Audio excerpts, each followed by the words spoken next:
Bien, y ya está con nosotros en el estudio Leonardo Soto, economista. Con él vamos a conversar la tarde de hoy sobre el desempeño de la economía venezolana en lo que va en este año 2022 y las perspectivas que se tienen para este cierre del año, para este próximo semestre. Bienvenido a Noticias Globovisión Economía. Hola Mariana, feliz tarde. Bien, primero que nada quería consultarte sobre el tema de las proyecciones que se han estado dando por los diferentes entes multilaterales en cuanto a lo que es el crecimiento de la economía venezolana, cómo efectivamente lo está evaluando y cómo evalúa lo que ha sido el desempeño de este primer semestre del año. Mira, el Fondo Monetario Internacional indica que la economía va a crecer un 1.5%. El Credit Suisse indica que es un 20%, la CEPAL un 5%. Y el indicador real es que puede oscilar entre 1.5 y 3%, con un contundente sí. La economía venezolana va a crecer en el año 2022. ¿Por qué?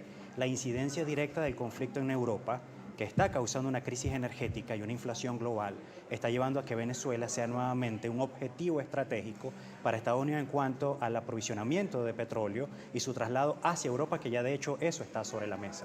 La posibilidad de que nuestra economía, a partir de esa realidad, comience a generar operaciones conexas, bienes y servicios complementarios, y que inclusive la economía de escala en sectores no tradicionales ya esté mostrando pasos importantes hacia su crecimiento y consolidación, nos indica que sí, la posibilidad de crecimiento es real. Sí, la incidencia principal tiene que ver con el petróleo, pero también la economía diversificada no tradicional está generando frutos interesantes para el país. Efectivamente, esa parte quería consultarla por el tema de qué tan sostenible es ese crecimiento que se está evidenciando.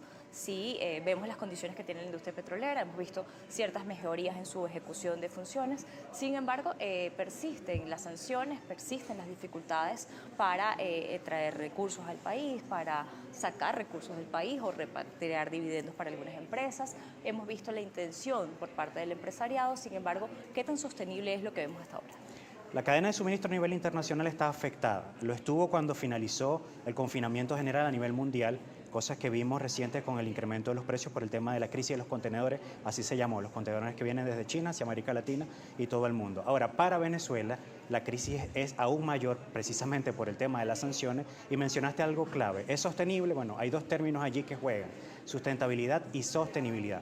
Para que este crecimiento no sea solo un rebote normal de la economía que pasa en toda época de recesión, y más en una tan larga como la nuestra, tiene que haber crédito, financiamiento. Es decir, el empresariado nacional necesita cientos de millones de dólares inyectados directamente a actividades puntuales con compromisos reales, y desde la perspectiva, por supuesto, de un empresariado con filosofía de crecer, con filosofía de gestionar, para que esta realidad se materialice en términos generales. Ahora, tenemos un tema con lo fiscal, tributario, que está afectando el desempeño de la pequeña empresa.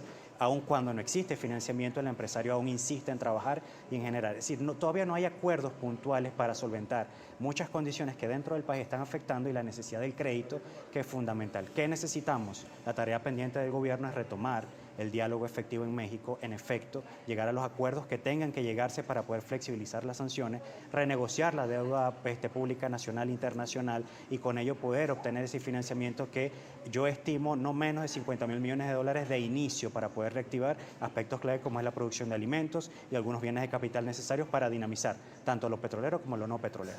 Efectivamente, en medio de esto está, entre la decisión del Ejecutivo Nacional y del tema político de dirimir las dificultades que han existido con un diálogo político, pero también la necesidad de un diálogo social, el sector empresarial movilizándose, y sobre todo el micro y mediano empresario intentando dar los primeros pasos o seguir adelante en medio de esta situación que ha enfrentado Venezuela en los últimos años.